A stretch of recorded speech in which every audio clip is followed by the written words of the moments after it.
നമ്മൾ അഡൽട്ട്ഹുഡിലേക്ക് കടന്നു കഴിയുമ്പോൾ നമ്മൾ ചിന്തിക്കുന്ന ഒരു പ്രധാന കാര്യം ഇതാണ്. ഞാനൊക്കെ ഒരു കാലത്ത് എന്തൊരു ആക്റ്റീവായിരുന്നു, എന്തൊരു ഊർജ്ജസ്വലമായിരുന്നു. പക്ഷേ അതൊക്കെ എവിടെയോ നഷ്ടപ്പെട്ടു. ഇപ്പോൾ ജീവിതത്തിൽ സ്റ്റക്കായിരിക്കുവാണ്. അതൊന്നുമില്ല, ഓരോ കാലഘട്ടത്തിലും മൈൻഡ് സെറ്റുകൾ ഇങ്ങനെ മാറിക്കൊണ്ടേയിരിക്കും. അതങ്ങനെയാണ് മനുഷ്യൻ്റെ സൈക്കോളജി, മെൻറ്റാലിറ്റിയൊക്കെ. അപ്പോൾ കൗമാരത്തിലാകുമ്പോൾ പരമ്പരായികൾ ദീർഘമായി കാര്യമായി ചിന്തിക്കാതെ മുന്നോട്ട് പോയിക്കൊണ്ടിരിക്കും.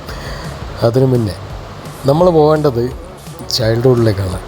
അവിടെയാണ് പോയിൻ്റ് എടുക്കുന്നത്. സ്റ്റാർട്ടിങ്ങിൽ നമ്മൾ ജനിക്കുന്ന ടൈമിൽ സെൻസറി മോട്ടോർ ഡ്രിവൺ ആയിരിക്കും. പിന്നീട് നമ്മൾ തോട്ട് ഡ്രിവണിലേക്ക് എത്തിപ്പെട്ടിരിക്കുകയാണ്. ഈ തോട്ട് ഡ്രിവൺ എന്ന് വെച്ച് കഴിഞ്ഞാൽ ഈ തോട്ടുകൾ പലതും റിയൽ അല്ല എന്നതാണ് യാഥാർത്ഥ്യം. നമ്മൾ വീണ്ടും പഴയ സെൻസറി മോട്ടോർ ഡ്രിവണിലേക്ക് പോകണം. ഇത് ചൈൽഡ്ഹുഡ് ടൈമിലേക്ക്. തോട്ട്സ് വേണ്ടെന്ന് ഞാൻ പറയുന്നില്ല, തോട്ട്സ് വേണം.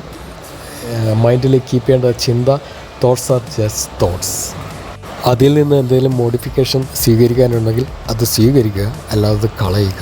എന്നിട്ട് വീണ്ടും സെൻസറി മോട്ടോർ ഡ്രിവൺ സ്റ്റേജിലേക്ക് പോവുക. നമ്മൾ പെർസീവ് ചെയ്യുക, കാണുന്നത് എന്താണ്, കേൾക്കുന്നത് എന്താണ്, സെൻസ് ചെയ്യുന്നത് എന്താണ്. ഇത്രയും ചെയ്തു കഴിഞ്ഞാൽ തോട്ട്സിൻ്റെ ലൂപ്പ് അവിടെ ഇല്ലാതാകും. അതോടുകൂടി നമുക്ക് നഷ്ടപ്പെട്ട സന്തോഷവും ഉത്സാഹവും എല്ലാം തിരിച്ചു കിട്ടും.